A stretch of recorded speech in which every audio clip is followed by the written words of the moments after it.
Assalamualaikum warahmatullahi wabarakatuh. Waalaikumsalam warahmatullahi wabarakatuh. Alhamdulillah alladzi bi ni'matihi tatimmus shalihat.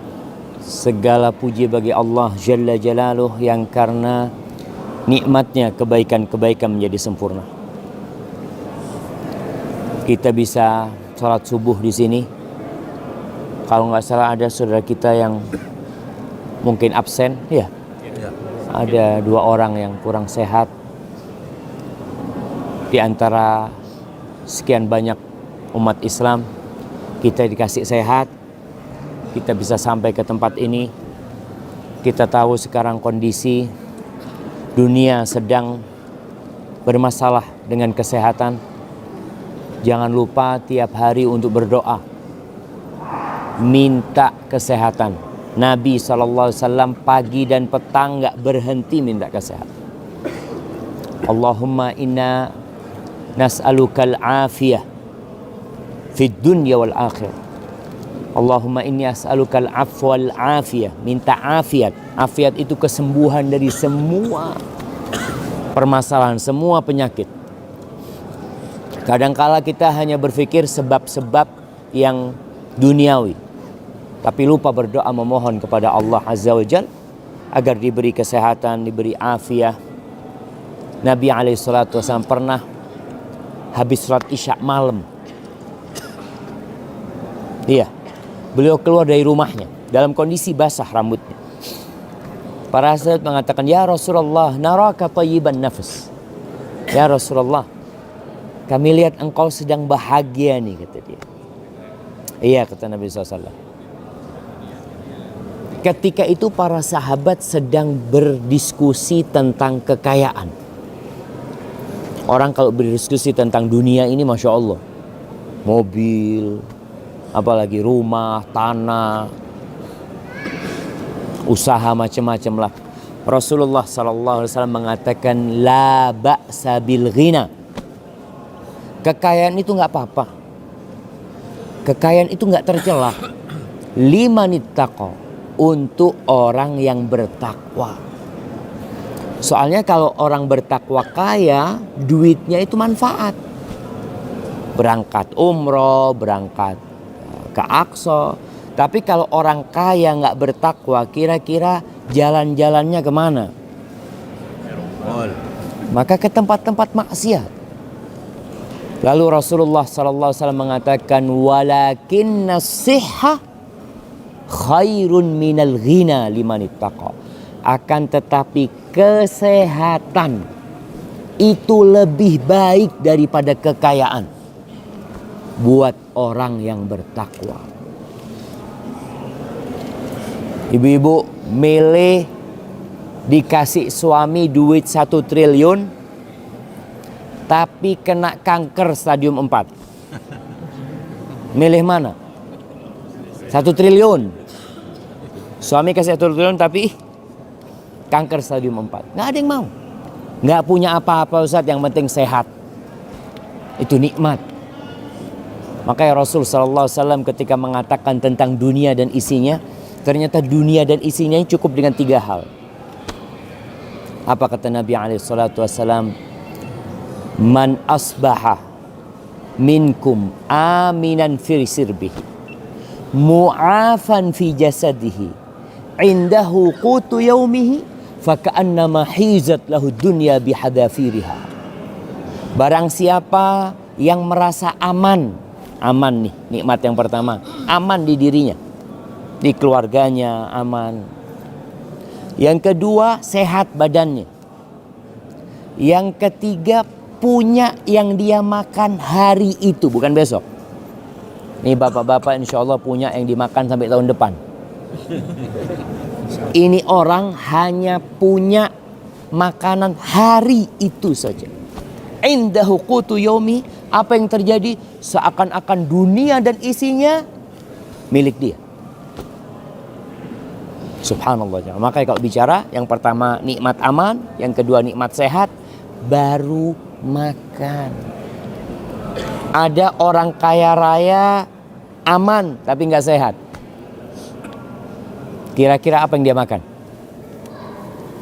Nasi putih dikit sama telur rebus. Pernah lihat kuli bangunan makan? Masya Allah jamaah, itu yang namanya warteg. Itu sampai kayak gunung. Kita seperempat, ya Allah kata. Itu nikmat sehat, bukan nikmat harta. Karena ada orang kaya raya makannya satu piring. Ya sama lah, semua orang satu piring lah jamaah. Allahumma salli wa sallim ala sayyidina Muhammadin wa ala alihi wa ashabihi ajmain. Ya Allah, semoga salawat dan salam senantiasa tercurahkan untuk baginda Nabi kita Muhammad alaihi salatu wassalam, untuk keluarga beliau, untuk istri-istri beliau, untuk putra-putri beliau, dan untuk seluruh sahabat Nabi. Semoga Allah meridhoin kita bersama mereka. Amma ba'd. Kemarin kita cerita tentang masuknya Bani Israel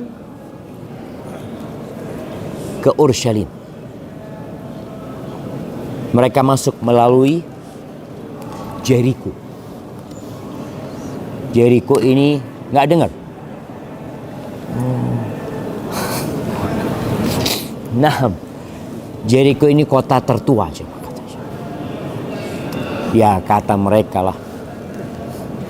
Tapi yang jelas mereka masuk dari Jericho, kemudian masuk ke Masjidil Aqsa. Mulai Masjidil Aqsa ini dibersihkan dari kesyirikan. Di Bani Israel itu setiap nabi meninggal dunia diganti nabi. Setiap ada nabi yang mati diganti nabi. Bahkan boleh jadi di satu waktu ada 3 nabi. Contohnya di masa Nabi Isa alaihissalam. Ada berapa nabi? Ada Nabi Isa, ada Nabi Yahya, ada bapaknya Nabi Yahya, Nabi Zakaria. Kumpul tuh. Kemudian cerita di surat Yasin, Allah kirim 2 nabi. Fa'azzaznahu bi thalithin, lalu kami kirim yang ketiga. Sedangkan setelah Nabi Muhammad SAW nggak ada nabi, yang ada pewaris para nabi, yaitu para ulama. Kemudian jamaah, Bani Israel memakmurkan Masjidil Aqsa. Namun tidak berlangsung lama. Di zamannya Nabi Daud alaihissalam dan Nabi Sulaiman itu puncak kemakmuran Masjidil Aqsa. Bagaimana tidak? Yaman itu takluk dengan Nabi Sulaiman. Yaman. Kira-kira Yaman dari sini berapa kilo ya? Insya Allah mungkin 2000 lebih lah. Iya, Yaman itu takluk. Sabah, bagaimana Ratu Balqis yang di sana takluk sama Nabi Sulaiman. Dimanapun, Insya Allah. Nabi Sulaiman kalau mau berangkat itu pakai angin jemaah. Jadi kendaraannya berangkat sama. Di antara pasukan Nabi Sulaiman itu jin. Nabi Sulaiman disebutkan riwayat-riwayat Israiliyat yang kata Ibnu Katsir, ya diceritakan. Tidak perlu dipercayain dan tidak perlu didustakan. Bisa jadi itu benar. Setiap hari di Masjidil Aqsa ini tumbuh pohon. Kemudian Nabi Sulaiman bertanya, kamu pohon apa? Nyebutkan namanya. Untuk apa engkau diciptakan? Kata dia, untuk obat. Kalau untuk obat ya sudah, diperuntukkan obat. Tapi kalau untuk ditanam, ditanam di tempat-tempat yang memang layak untuk ditanamin pepohonan tersebut. Suatu hari tumbuh pohon. Ditanya sama Nabi Sulaiman, Masmuki, siapa namamu? Al-Kharubah, namaku kebinasaan, kehancuran. Engkau diciptakan untuk apa? Untuk kehancuran masjid ini. Subhanallah. Akhirnya ada beberapa riwayat kalau Nabi Sulaiman menjadikan pohon itu sebagai tongkatnya. Nabi Sulaiman memohon kepada Allah, kalau aku mati, jangan sampai jin itu tahu.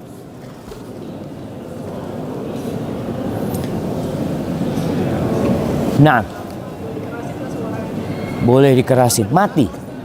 Aplikasinya mati. Putus-putus. Sinyalnya. Bisa pinjem mic masjid. Taib, anak akan lebih keras sedikit. Ustadznya dikasih air. Mana airnya gitu orang Mustafa? Insya Allah. Bismillah.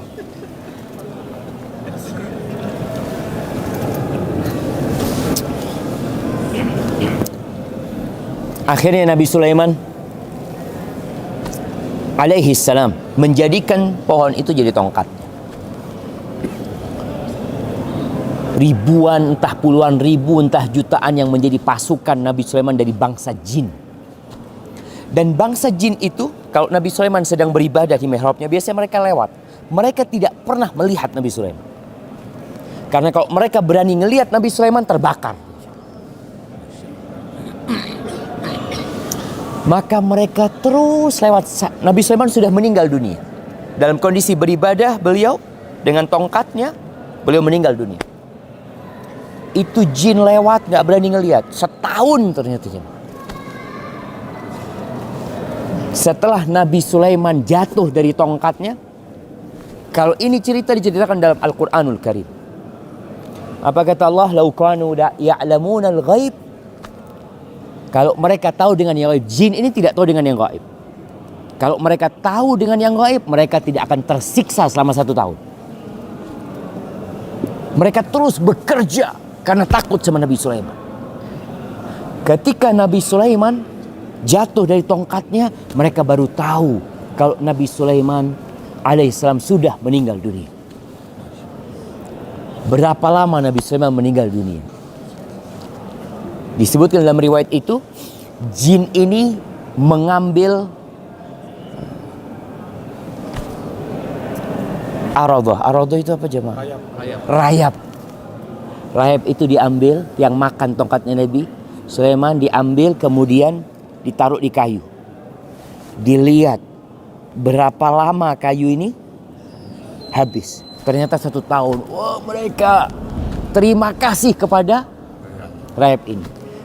Disebutkan riwayat-riwayat Israiliyat, bukan riwayat Israel, ada mauquf kepada seorang sahabat, bahwasanya jin ketika itu ingin berterima kasih kepada rayap. Maka dia bertanya kepada rayap, kamu itu maunya apa?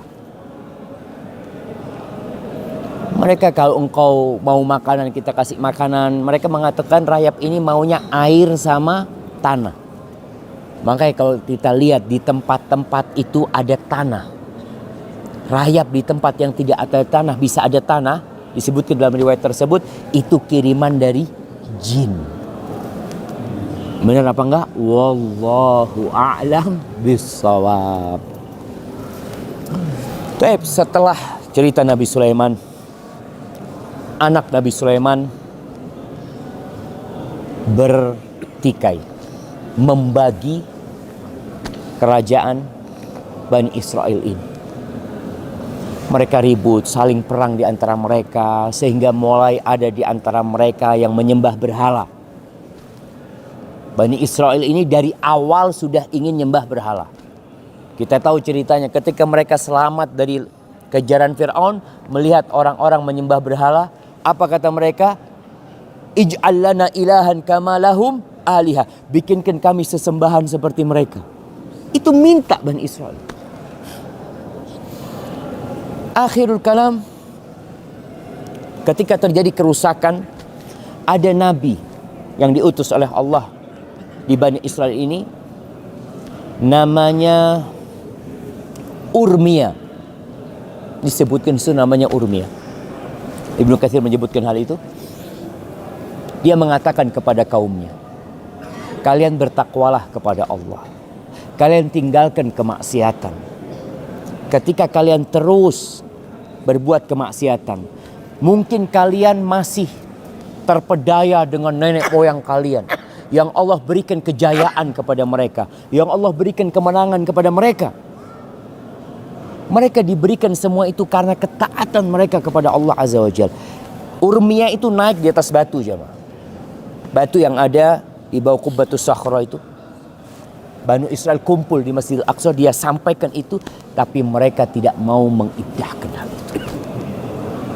Subhanallah, pasukan dari Babilonia sudah datang. Tapi mereka sudah datang ke Damaskus. Damaskus menyerah. Dikuasain tanpa peperangan. Sampai ke Palestina, rajanya melihat kaumnya seperti itu, nggak mungkin menghadapi musuh. Maka menyerah juga. Kemudian Bukhtanasar ini, panglima perangnya, dia minta tawanan-tawanan yang dijadikan ya sebagai jaminan kalau mereka tidak akan memberontak. Ada dari ulama-ulama mereka, ditaruhlah di sini oleh Bukhtanasar. Ana baru kebayang jemaah, baru kepikiran tadi, negeri itu meletakkan pangkalan militer. Jadi dia letakkan pangkalan militer di Damaskus. Karena dia dari Babilonia di Irak sana. Meletakkan pangkalan militer di Palestina. Ketika Bukhtanasar berangkat dengan pasukannya pulang, ternyata rajanya yang mengadakan genjatan senjata dengan Bukhtanasar ini dibunuh oleh kaumnya. Engkau itu penakut, seharusnya kita melawan macam-macam. Ketika dibunuh, wakil Bukhtanasar yang ada di pangkalan militer sini kasih kabar kepada Bukhtanasar bahwasanya Bani Israel melakukan kekacauan di sini. Oh, kirim surat, bunuh semua jaminan mereka. Aku akan datang. Tunggu aku. Ketika datang ke sini jemaah, dihancurkan Baitul Maqdis. Kira-kira 70.000 yang dibunuh ketika itu. Masya Allah. Ada suara apa coba? Nah, dan 70.000 ditawan, dibawa ke Babilonia, pindah. Jadi kalau tahu namanya ibu kota Israel apa? Tal Abib. Tal Abib itu nama bukit yang ada di Babilonia. Mereka mengenang, dipindah ke sini sama mereka nama tersebut. Dipindah ke Babilonia sampai 70.000. Mereka ditindas oleh Bukhtanasar. Salah satu yang dibawa sama mereka nabi yang namanya Nabi Daniel. Dibawa ke sana. Ini ingat riwayat ini disebutkan dalam Qasasul Anbiya, kisah-kisah para nabi yang disebut, yang ditulis oleh Ibnu Katsir. Kemudian dari sana mulai rajanya ini kasihan. Ada banyak sebab yang menyebabkan, yang mendorong rajanya kasihan dengan Bani Israel. Singkat cerita, diperbolehkan Bani Israel untuk balik. Kejadian ini sebelum Nabi Yahya dan Nabi Isa. Akhirnya mereka diperbolehkan untuk balik ke sini. Baliklah ke sini. Ada yang lupa tadi jamaah. Ketika dihancurkan Yerusalem ini,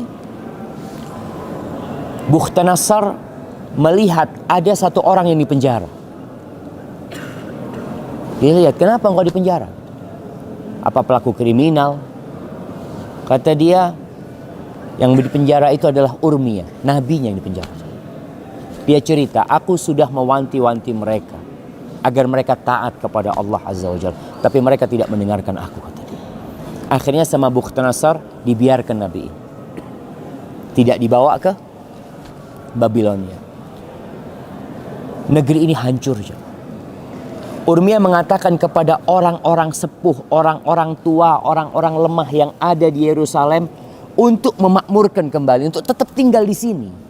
Ini bumi yang disucikan. Tapi kata mereka, kata dia, ada apa tinggal di tempat ini? Gak ada apa-apa di sini, kata dia. Akhirnya mereka pindah. mereka meninggalkan Yerusalem. Setelah itu terjadi pembangunan. Ini ceritanya di dalam surat Al-Isra. Allah Azza wa Jalla berfirman di ayat keempat dan selanjutnya, wa qadayna ila bani Israila fil kitab la tufsidunna fil ardi marratain wa la ta'lunna 'uluwan kabira. Gak kedengaran masih?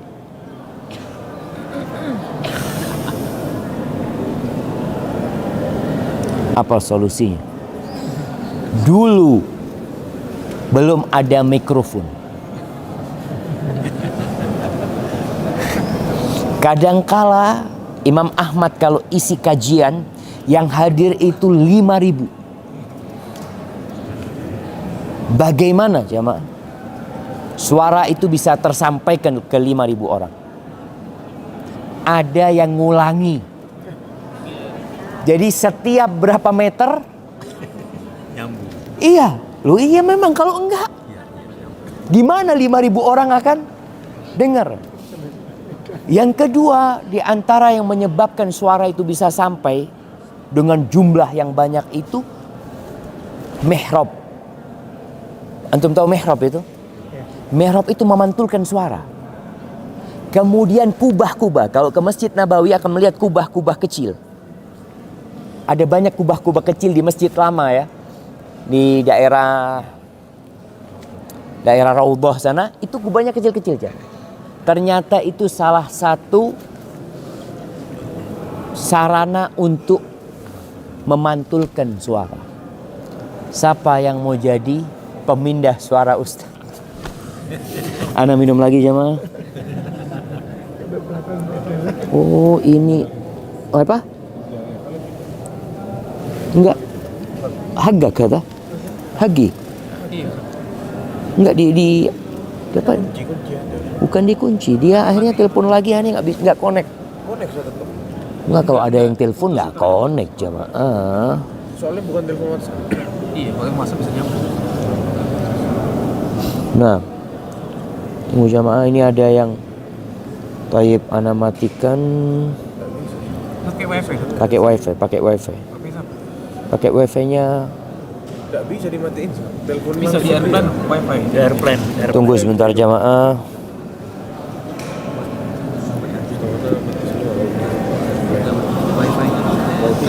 Kita bisanya ya, Bluetooth.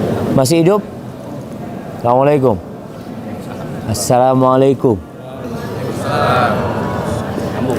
Dengar suaranya. Assalamualaikum. Suaranya? Enggak. Yang aplikasi? Dengar. Mati. Ana hidupin lagi bentar. Bismillah. Oh, internetnya mati jamaah. Hah? Jelek juga. Jelek juga. Sekarang mau cobain. Aku punya anak. Bagus. Yang kemarin pakai tidak putus sama sekali.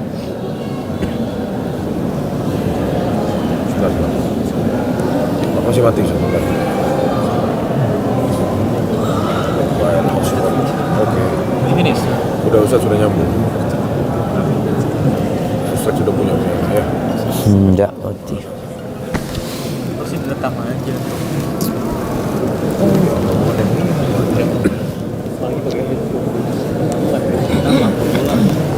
Baik, jemaah rahimakumullah. Dengar suaranya. Gini terus.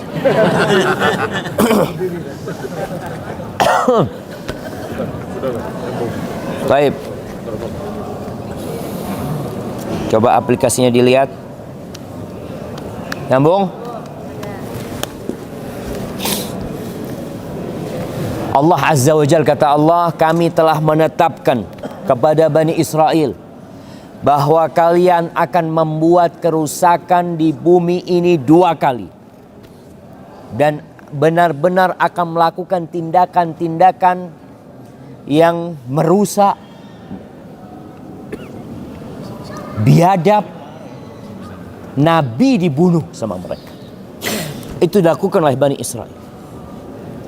Yang pertama tadi kisah Bukhtanasar disebutkan itu kerusakan yang pertama. Wala ta'lunna 'uluwan kabira fa idza jaa wa'du ulahuma ba'athna 'alaikum 'ibadan lana uli ba'sin syadid fajasu khilal ad-diyar wa kana wa'dan maf'ula. Kalau datang tuh janji Allah yang sudah Allah tetapkan, maka kata Allah, kami akan mengutus dari hamba-hamba kami pasukan-pasukan Allah Azza wa Jalla. Bayangkan pasukan yang menghancurkan Bani Israel ini penyembah api. Sebenarnya mereka lebih utama, mereka lebih mulia. Tapi karena mereka tidak takut kepada Allah Azza wa Jalla, maka Allah kirimkan penyembah api itu menghancurkan Bani Israel. Dan itu sudah terjadi yang pertama. Yang kedua disebutkan setelah zamannya Nabi Isa alaihissalam. Di zamannya Ruman atau Yunani, kemudian dihancurkan. Kalau melihat bapak-bapak, ibu-ibu di sebelah kanan sana, ada banyak sisa-sisa bangunan Yunani atau Romawi zaman. Model-model sisa-sisa tiang-tiang seperti itu. Atau di sebelah kiri juga ada. Mereka telah membuat kerusakan 2 kali. Dan Allah kirim pasukan itu untuk menghancurkan mereka. Para nabi mengingatkan mereka bahwa kalian dimenangkan oleh Allah Azza wa Jal. Bukan karena jumlah kalian, tapi karena ketaatan kalian kepada Allah Azza wa Jal.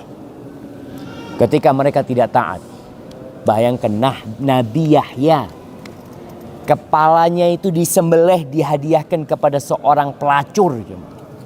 Nabi, rajanya pada waktu itu mau menikah dengan salah seorang dari keluarga yang tidak diperbolehkan menikah dengannya. Dengan sepupunya kalau nggak salah. Pada waktu itu tidak boleh menikah dengannya. Tapi dia maksa untuk menikahinya. Akhirnya perempuan itu mengatakan kepada raja, aku mau dengan syarat satu. Maharnya itu kepalanya Nabi Yahya. Bayangkan, itu kerjaan Bani Israel. Nabi Zakaria dibunuh sama mereka.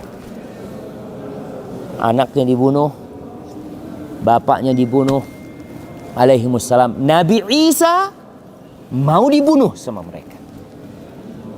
Itu proses begitu cepatnya mereka membunuh para nabi. Akhirnya Nabi Isa diangkat oleh Allah Azza wa Jalla. Kemudian Bani Israel pada kehancuran yang kedua dikuasain oleh Nasrani. Ketika Nasrani berkuasa, nggak boleh ada Yahudi di Yerusalem, nggak boleh. Mereka semua dikeluarkan, dan yang berkuasa adalah Nasrani sampai datangnya Umar bin Khattab radhiyallahu taala anhu, kemudian membebaskan Bani Israel dari tangan-tangan mereka. Tapi ternyata dalam kekuasaan Islam, Al-Quds, Baitul Maqdis juga pernah hampir 100 tahun di dalam kekuasaan kaum salibis lagi. Ada apa coba? Apa yang terjadi? Bukankah umat Islam ini umat yang terbaik? Kuntum khaira ummatin ukhrijat linnas. Tapi kenapa Allah memberikan kekalahan? Subhanallah, tadi subuh imam kita mengingatkan kita ketika menceritakan, membacakan firman Allah yang berkaitan dengan perang Hunain. Perang yang terjadi di kota Mekah, dekat sama Mekah lah, di Hunain sana. Ketika perang Badar, berapa jumlah umat Islam? 300 melawan 1000, menang. Pada tahun ketiga Hijriah terjadi perang Uhud. Berapa jumlah umat Islam? Naik jumlahnya 1000, tapi 300 memisahkan diri. Orang-orang munafikin melawan 3000, menang. 700 ngelawan 3000, menang. Sampai pasukan orang-orang musyrikin itu lari terbirit-birit. Setelah Allah berikan kemenangan kepada mereka, ada 50 pemanah yang Allah letakkan di Jabal Ainain yang ada di Bukit Uhud. Ada bukit kecil diletakkan di sana, 50 orang. Di bawah pimpinan Abdullah bin Jubair. Nabi berpesan kepada pasukan kecil ini sallallahu alaihi wasallam, menang atau kalah kalian tetap di sini. Sampai kalau ada burung-burung pemakan bangkai itu memakan kepala kita, kalian jangan turun. Ketika kita menang, kalian jangan bantuin kita. Karena menang. Dari 50 orang ini ada yang tergoda. Mereka mengatakan, ngapain kita di sini? Ngapain? Duduk-duduk aja. Karena udah menang. Sedangkan sahabat yang dibawa, mereka sibuk mengumpulkan harta rampasan perang. Dan mengusir orang-orang musyrikin. Sebagian mereka mengatakan, minum lagi nih jemaah. Bismillah.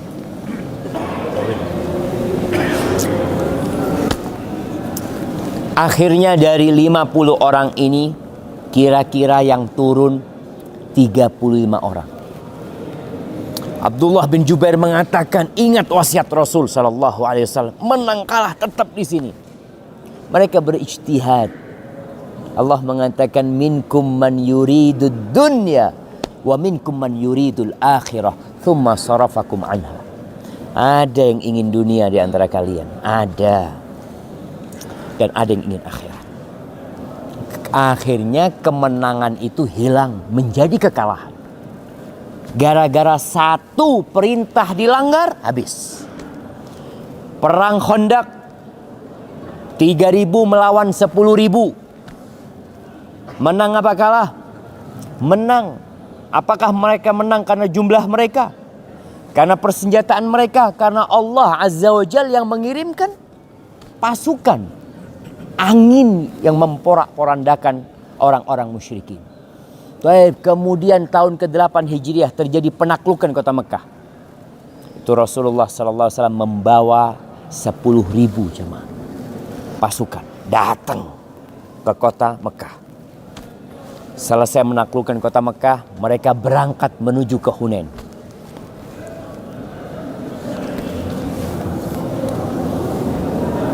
Bismillah. Berangkat ke mana? Berangkat ke Hunain. Pasukannya bertambah 2.000.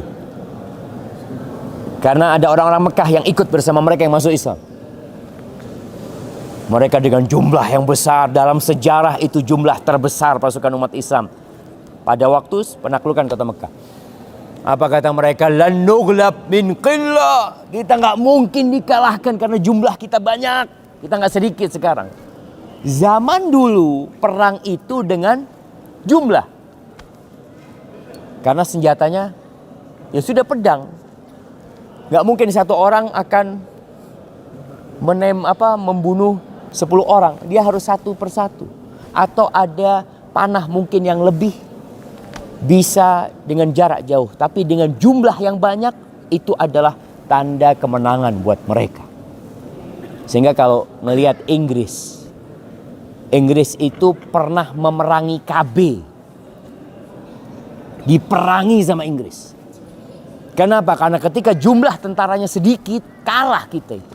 Mereka akhirnya berusaha memperbanyak jumlah anak di Inggris pada waktu Perang Dunia. Taib dengan jumlah 12.000, mereka mengatakan kita nggak mungkin terkalahkan karena jumlah kita sedikit. Kita banyak sekarang. Allah mengatakan, wa yauma hunainin idh a'jabatkum kathratukum falam tughni ankum syai'a wa dhaqat 'alaikumul ardu bima rahubat thumma wallaitum mudbirin. Ingat kalian ketika perang Hunain, ketika kalian ujub dengan jumlah kalian. Ujub, merasa jumlah mereka banyak tidak akan terkalahkan. Ternyata jumlah itu nggak berguna sama sekali buat kalian. Itu para sahabat yang 12.000. Nabi SAW berada di depan jemaah. Ketika masuk ke lembah yang ada di Hunain, ternyata pasukan Hawazin itu sudah siap menanti mereka. Mereka dilemparin dengan panah. Disebutkan 12.000 itu lari terbirit-birit. Kira-kira tinggal 100 orang. Di situ ada Rasul SAW. Nabi memanggil mereka, mereka lari. Suara Nabi tidak sekeras Abbas. Ya Abbas, Abbas panggil mereka Abbas. Ya ashabas samurah, Abbas teriak. Karena itu di lembah jamaah, dipanggil mereka suruh datang semua, balik mereka jamaah. Subhanallah. Jadi kita dimenangkan bukan karena jumlah. Kondisi umat Islam ketika ditaklukkan oleh Salibiyin pada abad ke-5 Hijriah, itu subhanallah, kaum Salibis itu tidak perlu perlawanan atau perlu peperangan yang sangat dahsyat. Kadang-kala jumlah mereka cuma 10 orang bisa mengalahkan satu kampung. Karena jumlah modelnya kampung-kampung seperti itu. Apalagi kalau melihat kesatria salib itu, mungkin sekarang kita bisa melihat yang mereka pakai baju ada salib merah. Baju merah salibnya putih kalau nggak salah. Iya, kebalik ya. Putih salibnya merah. Nah, itulah pasukan kesatria yang paling ditakutin oleh umat Islam. Jadi mereka benar-benar dididik oleh gereja-gereja yang ada di Prancis sana, yang ada di Jerman, yang ada di Eropa sana. Habis umat Islam. Kalah. Kaum Salibis masuk ke sini, bayangkan darah yang ada di Masjidil Aqsa itu sampai setengah betis. Umat Islam berlindung ke dalam masjid dengan harapan tidak dibantai. Kenapa darah itu bisa banyak? Karena mereka disembelih. Itu bayi-bayi ngelihat menara-menara yang ada, bayi-bayi itu dilempar dari atas ya, untuk menunjukkan dendam mereka kepada umat Islam. Hancur. Kenapa? Karena mereka tidak taat sama Allah. Yang namanya pejabat-pejabat negara, khilafahnya khilafah Abbasiyah.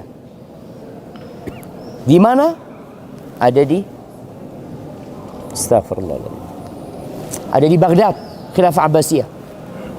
Kemudian kalau lihat Mesir pada waktu itu dibawa kekuasaan Safawiyah atau dibawa kekuasaan Fatimiyah, Syiah Fatimiyah, yang mereka hanya berpikir syahwat. Yang namanya kawin mut'ah terus sampai kehidupan mereka. Syiah Fatimiyah ini dalam setahun itu memiliki puluhan perayaan. Ya untuk bersenang-senang saja. Mereka lupa dengan tujuan diciptakan mereka. Maka Masjid Aqsa habis hilang. Muncul Salahuddin. Salahuddin membebaskan kembali. Kalau ngelihat ceritanya Salahuddin, subhanallah ya, bagaimana perjuangan dia untuk membuat umat Islam bertakwa. Bukan dengan persenjataan aja. Kajian-kajian ya, ulama-ulama dimuliakan oleh Salahuddin Al-Ayyubi. Awalnya Salahuddin Al-Ayyubi ini gubernur yang ada di Mesir. Dia bersihkan Mesir dari Syiah pada waktu itu. Maka dengan itu Allah memberikan kekuatan kepada umat Islam. Tapi pada awal abad 1918, Palestina, Yerusalem jatuh kembali di tangan orang-orang Salibiyin. Tapi kalau yang dulu Nasoro yang datang, yang sekarang juga Nasoro, tapi di dalam mereka ada Yahudi. Seharusnya orang Nasrani itu benci sama orang Yahudi. Kenapa? Nabinya dibunuh. Nabinya dibunuh. Kok bisa sekarang mereka bangga pakai salib? Padahal salib itu lambang penindasan buat mereka. Nabinya dibunuh sama orang-orang Yahudi. Itu kan menurut mereka. Menurut kita Nabi Isa diangkat oleh Allah Azza wa Jalla. Jadi orang-orang Nasrani ini termasuk orang-orang yang tersesat. Mereka Inggris ketika datang ke tempat ini pada tahun 1948 sudah meletakkan pemukiman-pemukiman Yahudi. Membangun koloni-koloni buat mereka. Kemudian Inggris meninggalkan Palestina dan Israel langsung mengumumkan adanya negara yang namanya Israel. Lebih dahulu daripada Palestina. Makanya negara Israel lebih diakui oleh dunia daripada Palestina. Karena Palestina mengumumkan kemerdekaan mereka dan yang mengakui ya hanya negara-negara Muslim pada waktu itu. Sedangkan Amerika langsung mengumumkan bahwasanya mereka mengakui keberadaan negara yang namanya Israel. Ahibati fillah, Allah Azza wa Jalla menceritakan tentang Bani Israel ini. Thumma radatna lakumul karrata alaihim wa amdatnakum bi amwalin wa banin wa ja'alnakum aktsara nafir. Setelah kejadian Bukhtanasar yang dihancurkan, kejadian yang pertama penghancuran, Allah mengembalikan buat Bani Israel kekayaan buat mereka, dikasih harta, dikasih anak, dikasih jumlah yang banyak. Jumlah mereka banyak sekali. In ahsantum ahsantum li anfusikum. Kalau kalian berbuat baik, kebaikan itu balik kepada kalian sendiri. Nih kita harus tahu. Kalau kita berbuat baik, kita kasih fakir miskin, kita bangun masjid, sebenarnya kita sedang membantu diri kita sendiri. Makanya sebagian sahabat itu kalau ngelihat ada fakir miskin minta-minta sama dia bilang alhamdulillah yang dikirim untuk mengambil uang mereka. Dikirim, ini uangnya mereka, haknya mereka. Allah mengatakan in ahsantum li anfusikum wa in asatum falaha fa idza jaa wa'dul akhirati liyasu'u wujuhakum wa liyadkhulul masjida kama dakhaluhu awwala marrah wa liyutabbiru ma 'alau tadbir. Tapi kalau mereka membuat kerusakan, maka Allah akan kirim lagi pasukan yang akan menghancurkan Yerusalem. Dan itu sudah terjadi. Asa rabbukum ayyarhamakum. Kata Allah, semoga Allah merahmati kalian. Wa in uttum udna. Tapi kalau kalian kembali berbuat dosa, kami akan kembali menghancurkan kalian. Wa ja'alna jahannama lil kafirin hasira. Kami akan jadikan neraka jahanam tempat buat orang-orang kafir. Umat Islam, kita bicara sekarang umat Islam. Kita hidup dalam penindasan jamaah. Mungkin ada berita bagaimana umat Islam dibunuh di India, di Uyghur, sebelumnya di Burma. Gaza nggak pernah selesai. Palestina sejak tahun 48 sampai hari ini tidak selesai urusan. Bagaimana umat Islam begitu hinanya? Apa penyebabnya? Oh, umat Islam tidak bersatu. Ya. Coba kalau umat Islam bersatu. Orang Arab itu kalau bersatu kencing aja tenggelam Israel. Sampai seperti itu mereka memikirkan. Bukan. Bukan bicara persatuan saja. Persatuan di atas apa? Nah, barakallahu fikum. Persatuan di atas apa sekarang? Rasulullah sallallahu alaihi wasallam, ini penutup nih. Beliau mengatakan penyebab kekalahan umat Islam, penyebab umat Islam yang jumlahnya banyak ini dilecehkan oleh masyarakat dunia. Beliau alaihi salatu wasallam mengatakan, yushiku an tada'a alaikumul umam kama tada'al akalatu ila qas'atiha. Hampir-hampir umat itu mengeroyok kalian. Sebagaimana orang yang makan bersama itu saling panggil jemaah. Kalau kita makan satu nampan, ya Allah, ya Allah, ya Allah, sini makan. Itu para sahabat bertanya, awamin qillatin nahnu yawma idzin. Ya Rasulullah, apakah kita dikeroyok karena jumlah kita sedikit? Bicara jumlah, selalu yang dibicarakan jumlah.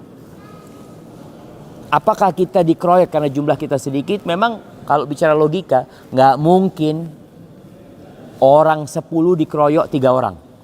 Saya dikeroyok tadi 10 orang. Berapa yang ngeroyok? 3. Kok bisa 3 ngeroyok 10? Maka Nabi SAW, lah, bal antum yauma idzin katsir. Jumlah kalian banyak pada waktu itu. Walakinnakum ghutha'un ka ghutha'is sail. Tapi kalian seperti buih yang diombang-ambingkan oleh banjir. Oleh arus itu kadang-kala muncul buih. Kemana buih itu pergi? Kemana arus itu bergerak, dia akan bergerak. Dia tidak akan tetap di satu tempat. Wa la yanzi'annallah min qulubi aduwikumul mahabata minkum. Allah akan mencabut rasa gentar musuh kalian kepada kalian. Dulu kalau kita ngelihat perang Yarmuk, umat Islam itu jumlahnya 30.000 atau 50.000 melawan 200.000. Yang 200.000 takut. Takut yang 200.000. Padahal yang 50.000 ini bukan tentara semua, siapa? Sebagian guru ngaji, sebagian petani, sebagian pedagang. Karena ketika diumumkan jihad semuanya berangkat. Bukan hanya tentara. Mereka berangkat. Dan Allah berikan kemenangan. Ketika perang Qadisiyah, 30.000 melawan 120.000. Mereka ketakutan, Allah berikan kemenangan. Kata Allah, kami akan cabut rasa takut musuh kalian kepada kalian. Dan Allah akan berikan penyakit di hati kalian namanya al-wahn. Ada penyakit, bukan corona. Tapi penyakit itu namanya wahn. Qila wa mal wahn ya Rasulullah. Apa penyakit wahn itu? Hubbud dunya wa karahiyatul maut. Cinta dunia dan takut mati. Itu penyakitnya. Terus solusinya apa? Kata Nabi alaihissalatu wassalam, Nabi kasih solusi udah alaihissalatu wassalam. Cuma kita masih cari solusi yang lain. Kita perlu mempersatukan umat Islam di atas Islam yang benar. Kata Nabi alaihissalatu wassalam, "Idza tabaya'tum bil'inah wa akhadtum adhnabal baqar wa raditum biz-zara' wa akhadtum adhnabal baqar wa taraktumul jihad sallatallahu alaikum dhullan la yanzi'uhu hatta tarji'u ila dinikum." Kata Nabi SAW, kalau sistem perdagangan kalian, jual beli kalian itu inah. Inah ini sistem riba yang terselubung. Ijon, macam-macam lah. Pokoknya sistem jual beli riba yang terselubung jamaah. Orang ngelihatnya kayaknya bukan riba. Ada yang oh riba. Ini menandakan umat Islamnya masih takut. Sehingga ribanya sembunyi-sembunyi. Sedangkan sekarang terang-terangan. Kalau nggak pakai riba nggak bisa punya rumah, Ustaz. Orang baru terima pegawai negeri langsung SK-nya sekolah. Sekolah S1, S2, S3. Kadang kala sampai lulus dari pegawai negeri belum lunas itu SK-nya belum bisa keluar. Itu jamaah. Sistem riba. Dan jangan diremehkan riba. Dirhamun riba. 1 dirham riba. Ya'kuluhur rajul wa huwa ya'lamu. Yang dimakan oleh seorang hamba dalam kondisi dia tahu itu riba. Asyaddu min 36 zanyah. Itu lebih parah daripada 36 kali berzina. Orang kalau bicara berzina, na'udzubillah minaz zina. Na'udzubillah, jangan sampai anak keturunan saya berzina. Riba. 1 dirham riba lebih parah dari 36 kali berzina. Lalu kita meremehkan hal riba tersebut. Ini kata Nabi SAW. Maka kalau sistem jual beli kalian riba. Tadi inah. Yang kedua, kalian sudah ridha, merasanya berada di titik aman di dunianya. Dengan pertaniannya, dengan peternakannya, dengan kedudukannya, dengan jabatannya. Sudah merasa aman dengan apa yang dia miliki. Dan kalian meninggalkan jihad. Maka Allah akan menimpakan kepada kalian kehinaan. Hina jemaah. Tadi ketika kunut, imamnya baca, "Ya Allah, jangan jadikan kehinaan kami kecuali di hadapan-Mu." Kita ini hina di hadapan masyarakat dunia. Dibantai di sana, dibantai di sana. Kita nggak bisa apa-apa. Hanya bisa teriak-teriak. Minta tolong ini. Ada yang bakar benderanya Israel. Kata Israel bakar, kita kirim. Mau dibakar berapa? Itu bentuk kehinaan. Tidak mampu berbuat apa-apa. Allah tidak akan mencabut kehinaan itu kecuali dengan satu solusi. 1. Apa solusinya? Hatta tarji'u ila dinikum. Sampai kalian kembali kepada agama kalian. Selesai. Apakah kita sudah kembali kepada agama kita? Apakah umat Islam sudah kembali kepada agama? Insya Allah kita melihat ada arus menuju ke sana. Umat Islam mulai belajar. Terus Islam yang mana Ustaz? Semua mengaku Islam yang paling benar. Nggak usah repot. Islamnya Rasulullah SAW. Islamnya para sahabat Nabi. Gimana Nabi kita Muhammad SAW dan para sahabatnya mengamalkan Islam ini, kita kayak gitu aja udah. Daripada kita ribut terus, kita ingin persatuan, ya kita harus bersatu. Di atas apa? Islamnya Nabi Muhammad SAW.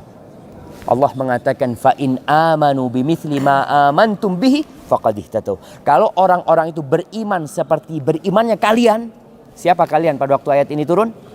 Para sahabat Nabi. Mereka telah dapat hidayah. Maka usaha, belajar lagi, ngaji lagi. Lihat, mungkin dagangan kita ada yang nggak diridhoin Allah Azza wa Jal. Mungkin ada keluarga kita yang jauh dari agama. Ajak mereka untuk kembali kepada agama. Dan insya Allah, janji Allah akan turun. In tansurullah yansurkum. Kalau kalian menolong Allah, Allah akan menolong kita. Hadza wallahu a'lam bishawab.